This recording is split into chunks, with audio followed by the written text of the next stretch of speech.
আমরা এই মুহূর্তে রয়েছি ভিআইপি রোডে, ঠিক এয়ারপোর্ট থেকে বেরিয়ে কলকাতাগামী যে রাস্তা, সেই রাস্তায় ক্যামেরাম্যান অতনুকুণ্ড তোমায় ছবিটা দেখাচ্ছে যে এই যে ভিআইপি রোডের বেহাল দশা, অর্থাৎ কলকাতা বিমানবন্দর থেকে যে সমস্ত গাড়ি আসছে কলকাতা থেকে যাচ্ছে তারা যথেষ্ট সমস্যায় পড়ছে। তুমি দেখতে পাচ্ছ উঁচু নিচু রাস্তা, কানাকন্দে ভরা, এবং বৃষ্টি হলে যেটা জলমগ্ন হয়ে পড়ে, তার ফলে চালকদের খুবই সমস্যা হয় গাড়ি চালাতে।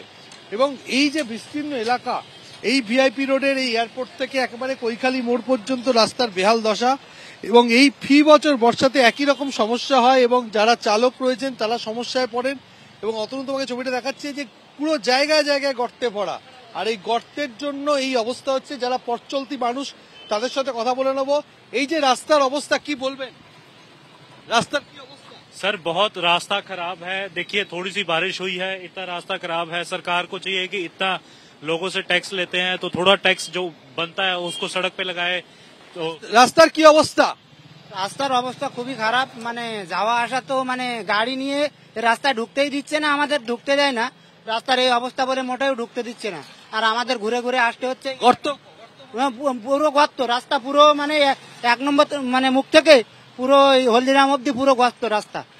তুমি শুনলে যে একদম পুরো রাস্তা খানাখন্দে ভরা, এবং যারা গাড়ির চালক তারা চালাতে সমস্যায় পড়েছেন। এবং প্রত্যেক বছর যে ভিআইপি রোডের যে অংশটা আমরা রয়েছি এই মুহূর্তে, অতনু তোমায় ছবিটা যেটা দেখাচ্ছে, এবং যে গাড়ির চালক তাদের সাথে রাস্তার কি অবস্থা? হ্যাঁ, রাস্তার কি অবস্থা? খুব খারাপ স্যার। কেমন, কি গর্ত ভর্তি? হ্যাঁ, ঘুরতে আছে 15 দিন, 2-3 মাস থেকে আছে। কি অসুবিধা হচ্ছে আপনাদের? গাড়ি চালাতে অসুবিধা হচ্ছে আমাদের।